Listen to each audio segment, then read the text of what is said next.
mahirap tanggapin kapag dumating sa point na kailangan ng umuwi dahil hindi na-extend ang visa sa Canada. Maraming kababayan ang dumadaan sa ganitong sitwasyon, pero hindi ibig sabihin nito na talo ka na o nabigo ka na. Minsan, bahagi lang ito ng journey.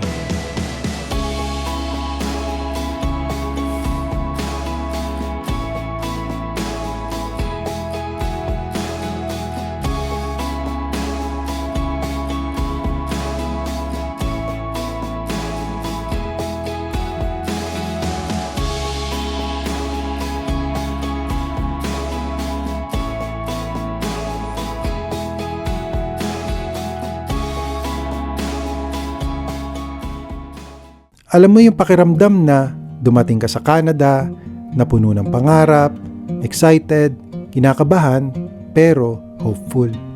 Iniisip mo, dito na magsisimula ang bagong buhay ko. Maraming kababayan ang dumating sa Canada na may dalang pangarap para sa pamilya, para sa kinabukasan, para makaahon sa hirap. Pero hindi lahat ng kwento sa Canada ay nagtatapos sa permanent residency.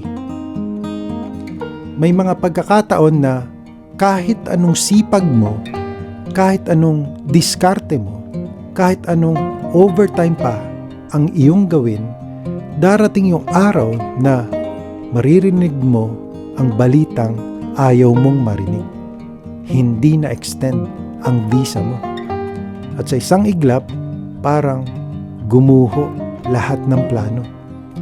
Yung pangarap mong makapag-PR, yung plano mong dalhin ang pamilya mo dito, yung mga bagay na akala mo malapit mo nang maabot, biglang napalitan ng isang tanong, uuwi na ba talaga ako? Masakit, lalo na kapag alam mong ginawa mo ang lahat. Nagtrabaho ka naman ng maayos, nagtiis ka sa lamig, nag-adjust ka sa bagong kultura, at minsan pa nga halos hindi ka na matulog sa pag-overtime. Pero sa dulo, may mga bagay talaga hindi natin kontrolado. Immigration rules, policy changes, visa limitations. At minsan, kahit gaano ka pa kasipag, kung hindi pinalad ang pathway mo, mapipilitan ka talagang umuwi. Pero gusto kong sabihin ito sa iyo. Ang pag-uwi ay hindi kabiguan. Hindi ka talunan dahil kailangan mong bumalik sa Pilipinas. Sa totoo lang, hindi lahat ng tao may lakas ng loob na gawin ang ginawa mo. Iniwan mo ang comfort zone mo. Lumipad ka sa ibang bansa. Nakipagsapalaran ka. At hindi yun maliit na bagay. Maraming tao ang nangangarap na makarating sa Canada. Ikaw, naranasan mo. Nakita mo kung paano ang buhay dito. Naranasan mo ang snow, ang hirap ng trabaho, ang lungkot ng malayo sa pamilya. Pero natutunan mo rin ang maraming bagay. Disiplina, independence, at kung paano lumaban sa buhay. Kaya kung ikaw man ay nasa sitwasyon ngayon na kailangan ng umuwi, huwag mong isipin na ito na ang katapusan. Minsan, ang pag-uwi ay reset lang. May mga kababayan na umuwi muna, nag-ipon ng experience, nag-aral ulit, o nagtrabaho sa ibang bansa. At pagkatapos ng ilang taon, nakabalik ulit sa Canada. Mas prepared, mas strategic, mas ready. Kasi ang totoo, ang success sa Canada, hindi lang tungkol sa sipag. Timing din, strategy din, at minsan, konting swerte.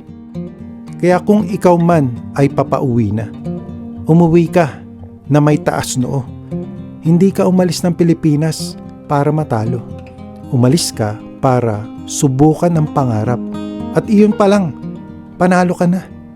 Tandaan mo, ang Canada ay hindi lang isang destinasyon. Isa lang itong chapter chapter ng buhay mo. At ang kwento mo, hindi pa tapos. Minsan, ang plano natin ay maganda. Pero may mas gaganda pa ba sa plano ng Diyos para sa atin? May mga pintuan na nagsasara. Hindi dahil talo ka, kundi dahil may ibang pintuan na inihahanda ang Diyos para sa iyo.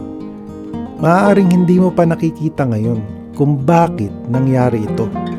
Maaaring masakit pa at maraming tanong sa isip mo.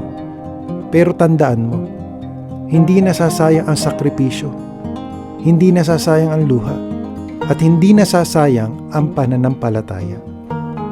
Kung dinala ka ng Diyos sa Canada, may dahilan iyon. May mga bagay kang natutunan. May mga taong nakilala. May mga karanasang humubog sa iyo. At kung ang susunod na hakbang ay ang pag-uwi, magtiwala ka. Dahil ang Diyos na nagdala sa iyo hanggang dito, siya rin ang gagabay sa susunod mong destinasyon. Baka ang chapter na ito ay nagtatapos na. Pero tandaan mo, ang kwentong isinulat ng Diyos para sa buhay mo, hindi pa tapos. May bagong simula, may bagong opportunity, at may bagong plano na naghihintay para sa iyo. Kaya kahit anong mangyari, manatili kang matatag, manatili kang may pananampalataya, dahil minsan ang detour ng buhay ay daan papunta sa mas malaking plano ng Diyos. Samahan nawa kayo ng Panginoon sa inyong pang-araw-araw na buhay at magandang araw po sa inyong lahat.